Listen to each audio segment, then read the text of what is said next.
I did not have any idea that we were going to be involved in like geopolitics and, um, essentially an existential fight for the future of professional golf.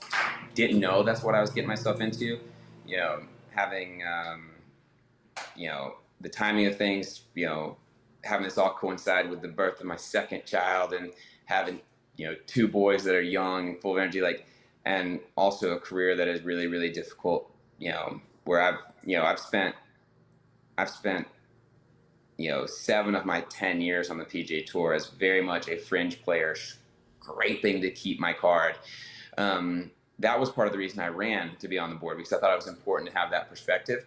But now that I'm on the board and the time commitment that it brings, it definitely, if I had it all to do over again, knowing everything I know now, I would still do it the same way. I would ask for votes. I would campaign. I would try to be on the board. But man, it doesn't mean it's been easy. It's been really, really hard and challenging, but also very meaningful and impactful. So, that's a long-winded way to say it hasn't been what I expected, but the reasons I wanted to be on the board have proven to be really important for me, and it makes it really meaningful that I'm there. It's also impactful. It's also meaningful when a member of the board describes what you're engaged in as an existential fight for the future of professional golf. Uh, is it that? Are we at an edge here of a risk of some way? And if so, what is that risk?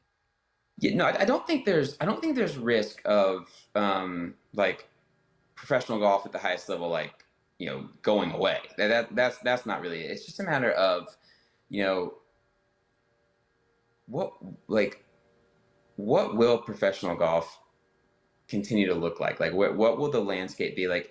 This model that we have on the PGA Tour that has been so, I'll use the word impactful again in a different sense here. It's been so impactful on the communities where we play.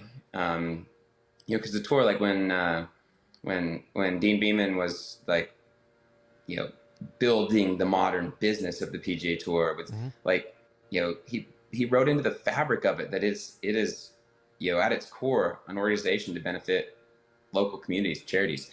Um, you know, that model still like resonates really strongly with our core fan base, I feel like. And that's just something like as we go down this path, and right now we're in this little bubble where the value of professional golf has been incredibly inflated, mostly artificially.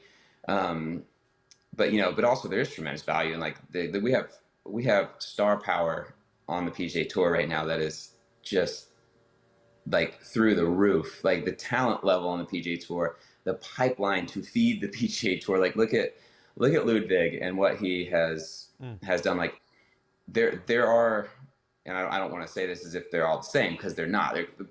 But there's a pipeline of Ludwigs that are coming to the PGA Tour. Like there's there's no real in my mind. I used the word, I did say existential threat to the, or existential, Fight. as Yeah. I said it as if there's an existential threat to the future of professional golf.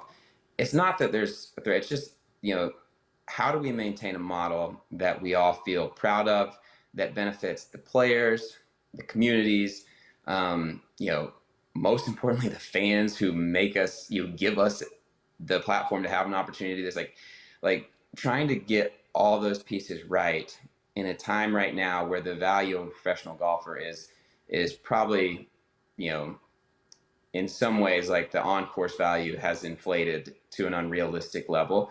Like, how do we continue to just build this and feed and serve all the constituents, from the players to the fans to the local communities to the organizations that host these events? Like how do we do that all and figure all that out?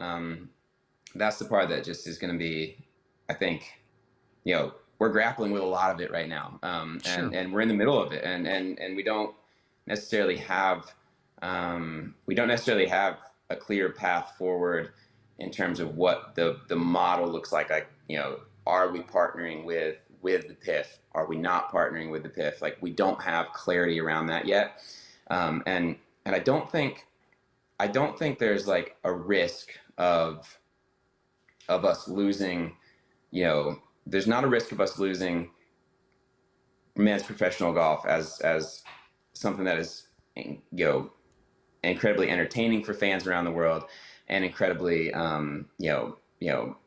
powerful to do good.